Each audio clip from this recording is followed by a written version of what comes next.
Hey everybody, Amanda Holmes here. Nummy Nummy Eats, Holmes Automotive Consulting Services, all of those little things that I do. So I wanted to make a video today and just kind of have a conversation about the fact that people are hurting.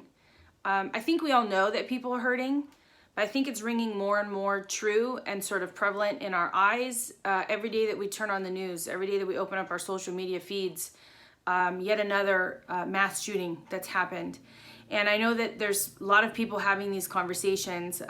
Another, death of someone at the hands of our police officers. And which way that you fall with police, and I'm not going to get into the politics of things, because at the end of the day, I think what's missing is the human element and the fact that people are hurting. We shouldn't have to be fearful to go to work. On two levels. One, just the mere fact of having to go to work and being around other people, to be fearful of your coworkers, because you don't know what sort of state of mind that they're in. And then two, you shouldn't have to be fearful to go to work because of the way that your job makes you feel, or the way that the world is making you feel.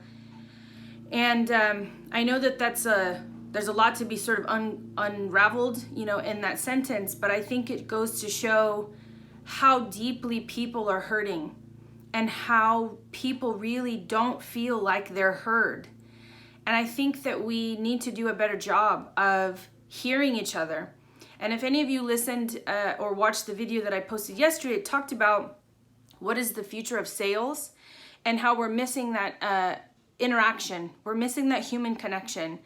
And my husband said to me this morning, as I was talking to him about the video that I had posted, and he said that sales, we've lost the spirit of sales. And I would say that we've sort of lost the spirit of humanity. And on some level, it was sort of never there, right? And particularly for people of color, for Black people.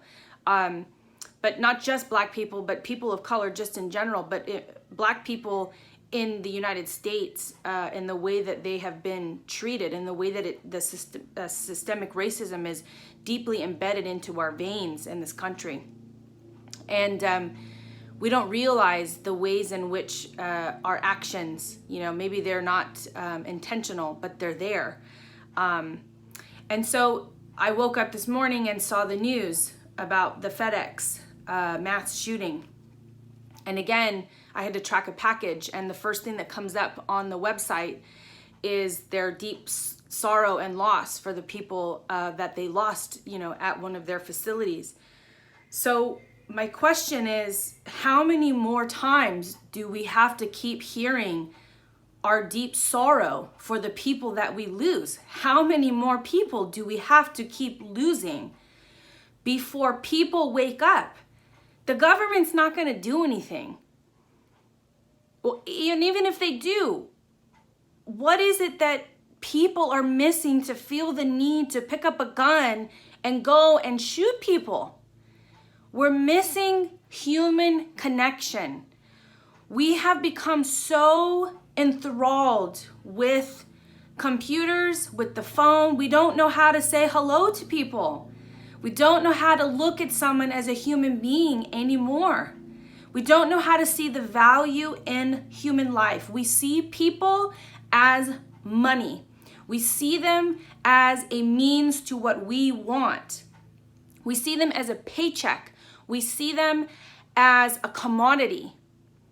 I'm learning and reading about execution and what that means. And the first part of that is people. While people are important, we're not talking about people as people themselves and the importance of people. We're talking about people as a part of the business because they mean money. This is the first mistake. And this is the reason why the world is the way that it is. Because people do not feel seen. They do not feel heard. They do not feel loved. They do not feel cared about. People are more than money. They are more than what they can do for you. They are more than punching in and punching out. And if we don't stop to see that, if we don't stop and recognize that and make changes, not just at the government level, stop pointing the finger to wait for the government to do something. at the business level, at your level, just as a human being. If you don't stop to do something, I don't know where we're going to go. We're going to continue to see more and more of these mass shootings. We're going to continue to see more and more, because all we do is hold our phones up and record things. And that's just going to continue to cycle. I don't know. But I'm deeply saddened. And I hope that we start to do things as a community, as a people, to change. And we don't keep pointing the finger, waiting for the government to do something about it. Do something as a community. Do something as a people.